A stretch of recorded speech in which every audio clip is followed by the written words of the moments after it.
Rachel asks, do you ever feel embarrassment, anxiety, or shame when you share your truth with others? I'm struggling with that. The short answer is, yeah, I've definitely felt that in the past. I feel it less now, and that's because I've shifted my strategy around how I engage with others. There's certain people in my life who I feel have very clear boundaries about their ability to receive my truth in certain ways.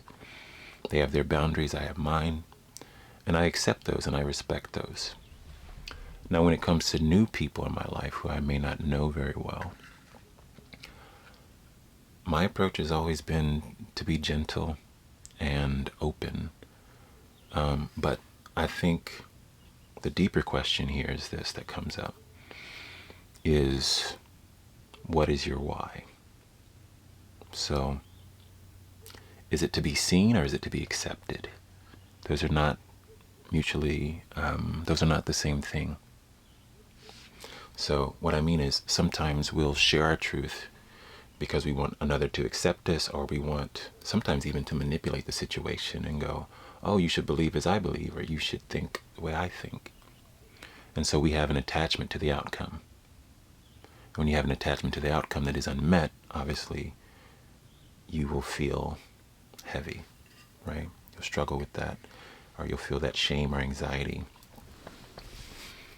But if your expectation is only to practice the art of being yourself, accepting all outcomes, I do this thing where I go to both extremes, right? The brightest side might be, oh, they accept it, they fully resonate, they're almost the same way, and now we're the best of friends. And the worst is they really don't resonate and they ghost me or something like that, right? But accepting that, oh, one, not everyone in this world is going to love who you are, how you show up. They're just not. There are too many variants of how we can show up. 8 billion and counting alive right now. There's no way, right? And if you think of it as frequency and color, there are certain colors that go well together. Certain sounds, tones that go well together. And there's certain souls, the frequency that we hold as souls. Beliefs, ideas, ideals, language, age, right? Perspective, perception. So once you connect to the reality of that and let go of your illusion that maybe I'm doing this just to be seen. I'm not saying that this is what you specifically are doing. This is speaking generally. Or maybe I just want to be accepted by this group. Then there's a certain level of freedom, and you get to learn how to build that strength within that is free of the attachment to the outcome. And that's a big one, because the illusion of control sneaks in all of these precarious ways.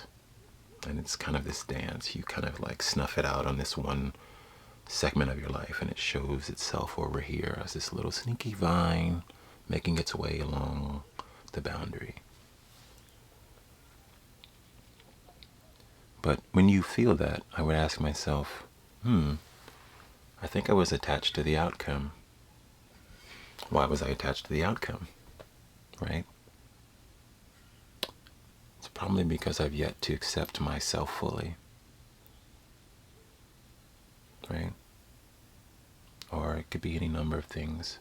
Your journey may be different than mine. But allowing yourself to stay curious about your why, and not projecting it on the other, but looking within.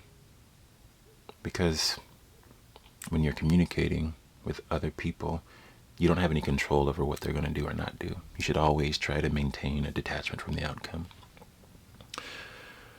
And surrender to that part of the impermanence of life.